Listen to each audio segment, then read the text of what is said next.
So long before we engaged with Soyka Smith Design Studios, we started off by we did a community survey for our strategic plan, and we did another community service survey specifically about our children's services and the space here in the children's room. And what we learned from our community was that, they wanted a space that was a little bit more colorful, a little bit more playful, a little bit more dynamic.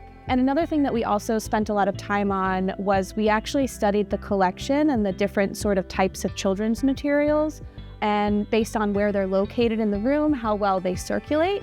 And one of the things that we found was that our space was just not functional the way that it was laid out. So, over the years, publishing trends, they change. The types of things that children and their caregivers are seeking out also are changing. And so in order to sort of meet user demand and user expectation, we kind of realized that we needed to reorganize the room. We had been kind of shoehorning different types of materials just wherever we could fit them.